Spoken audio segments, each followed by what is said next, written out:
What is broken about the coffee industry? Oh, wow. Okay, straight into it. So the first way for me to do it right is owning the product. The problem with most roasters, most cafes is you have no say in what beans you're getting. You're tuning in to Provisions, a hospitality podcast by God Given Talent. This show's all about providing real hospitality insights from real hospitality people. I'm David Juma, current head roaster and the owner of Saazaa Coffee, and welcome to my shop. So if you like what we're doing for Australia's hospo scene, consider subscribing. Yeah, what is broken? A lot is broken. I'm looking at it from a farmer perspective. I'm also looking at it from a consumer, from a roaster, from a cafe owner. So I'm looking at it from all the perspectives possible. The way I figure out it was broken is the first thing, coffee. Coffee is grown mostly in third world countries. And asked myself, I was like, is this a coincidence? Like, are these third world countries, are they the only country with good weather? Like, how come it's only grown in third world countries?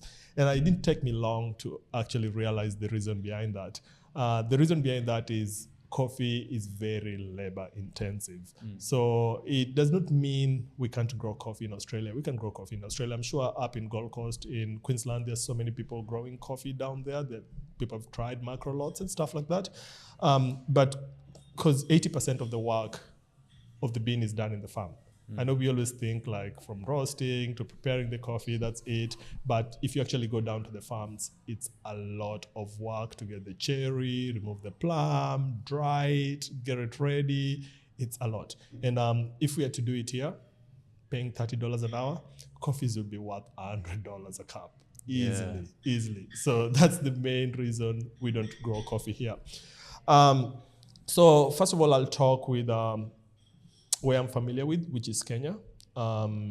If you've grown in Kenya, you'll understand things in a different way to a foreigner or just someone coming in to see. So I grew up in a farming background. My dad was growing coffee, sugarcane, and tea. My dad works for the biggest farmer insurance. So that means we've got a network around all the farmers around the regions. And with coffee, it's quite unique in that, let's say, for example, an Australia coffee roaster, I'm going to source coffee from Kenya. I can't go deal with every small coffee roaster, farmer. I'll have to, of course, deal with the big farmers or maybe get the small farmers collectively together and pay them.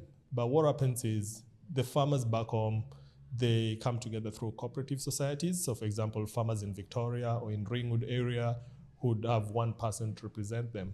Because the corruption level in these countries are so high, what happens is, for example, me as a coffee roaster in Australia, I'll go pay what's fair for my beans. But the money stays with the top guy. It never goes to the farmers. So what goes to the farmers is really tiny. To give you context, when I first moved to Australia, I remember buying a cup of coffee for $4.50. This is back in the day. Now you can't even get coffee for $4.50. And I called my dad back home and I was like, Dad, you won't believe this. I bought coffee for $4.50. Dad was like, bullshit. He didn't believe it until he came visit and bought. The reason he didn't believe it is because he sells his coffee 1 kilo for around $2. So let that sink in. 1 kilo for $2. 1 kilo can make you 50 to 100 cups of coffee. So a farmer is getting for 1 kilo less than what you're paying for a cup of coffee. I think I don't need to say much. The industry is broken if that's how we're operating, because then the money is just staying with the middlemen. It's not really staying with the people who need it. It's not going to the farmers so that they give us good products. And it's pretty much getting lost somewhere in between, because realistically, I just feel a farmer should be able to get at least even 5% of what you're going to get from it. But here, a farmer is getting less than 0.05%. So it is dearly broken. But in saying it's broken, always an optimistic, positive person. Anything that's broken can always be fixed. And I just try to aspire, so pretty much to be the change that we want to see in the world. I know I'm one person and the change is so little, but if I can do something to make an impact, to me it means so much. So what I do so differently to everyone else is I'm lucky. I've experienced both lives in Kenya and Australia. So that allows me, by having our own farms, to pay the farmers directly. So that means, of course, we know what's going directly in the farmer's pocket. So I don't know if that's going to be able to influence other people in the industry, but hopefully with time, we can find a way to fix this big difference in how people are getting paid in the coffee industry. It's funny about these spaces, like all the different spaces give you different vibes. You've got the retail shop, of course, at the front where we start from. So the retail shop is where you can go buy your beans, order your coffee. But now we have something more interesting when you walk right to the bar. So this is somewhere a little bit more of a calm atmosphere, somewhere you want to sit, have a meeting, have a Zoom meeting, you have a bunch of friends you want to talk to. This is the space to do so. So here you have the lounge area, and you have my personal best artwork done by Jonathan. Shout out to Jonathan. He was trying to replicate the Maasai tribe, because that's what the brand is built upon, who a Maasai warrior is. One of my special pieces every time I look at it. This coffee is something else. This is the Burundi Bentagana. The smell alone will just get you buzzing. Filter water. So this is from a small country in East Africa. Called Burundi. They don't even have a government, and they have such good coffee, which is actually crazy. It's really tiny country. Wow. And this is also our first step towards, because generally we are known as Kenyan coffee, but Kenya is our core. We build around the Kenyan brand. So we're trying to position ourselves now as African coffee. So that means you want the best coffees from Rwanda, the best coffee from Burundi, from Tanzania, from Uganda, from Ethiopia. We've got them all in one house, because we got connections to all the farmers around Eastern and Central Africa through the insurance farm that we insure farmers. So so you come back maybe in a year's time, you're going to be having more than Kenyan coffee, and Burundi is our gateway to that. Enjoy. Thank you for this. No worries. It's unreal. It's always unreal every time I try it. That's nice. It goes down really smooth. And the chocolate notes, the dark chocolate. Yeah. You said that where the farm is, there's no government. It's a small country. Yeah, it's a small country. How did you find this farm? That's again, I come from Kenya, so they're not that far from Kenya. Yeah. So I've always known them, and of course, as I said, through the connections, through my father, through insurance of all farmers around the area.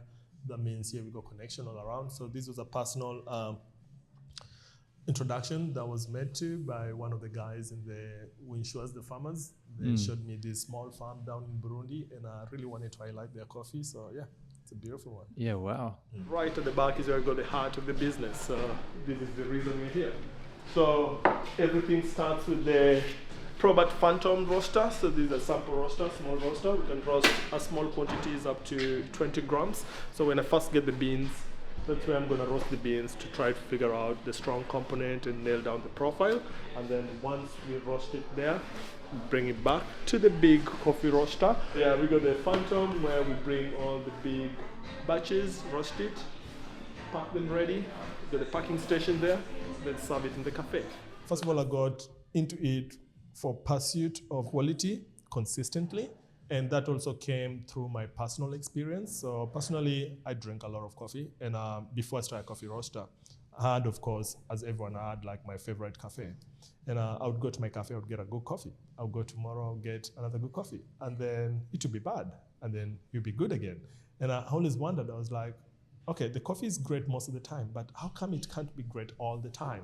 So I went through a rabbit hole where I was trying to figure out, surely there's a way this can be done right. So the first way for me to do it right is owning the product. So you know what's going in the ground. So in short, what I mean is you're going to dictate the end product. The problem with most roasters, most cafes is you have no say in what beans you're getting. Because if you realize how coffee industry is structured, we have a few big importers. We import coffee into the country and then they redistribute it to everyone. So it depends what they're getting, depending on the season.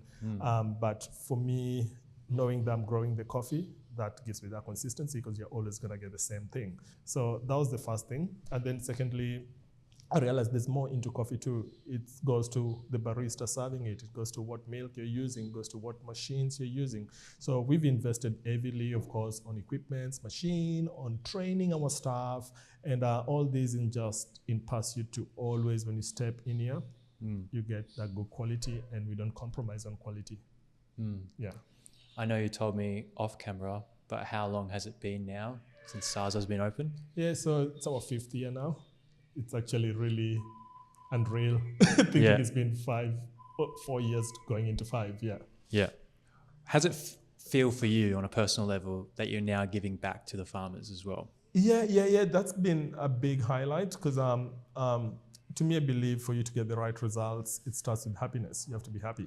And if the farmers are paid fair, they're going to be happy. So just seeing the smile in their face, it's rewarding. And also it's rewarding directly in that they put in the work into the product and get something really spectacular. And another highlight I would say is just the learning process. When I started the coffee roaster, we had a roasting team. 4 years down the line, I'm the roaster. So pretty much it's more rewarding, and I don't know why I didn't do it earlier, because seeing my customers coming in and actually appreciating the coffee that I actually roasted means so much to me. And remember, I also planted the coffee. So it's just so rewarding. So to me, I would never change it. But as I said, there's a lot more highlights that's happened over the years. And it goes to staff training, into educating the customers, into also just trying to have that brand that's going to create a positive impact into our immediate communities.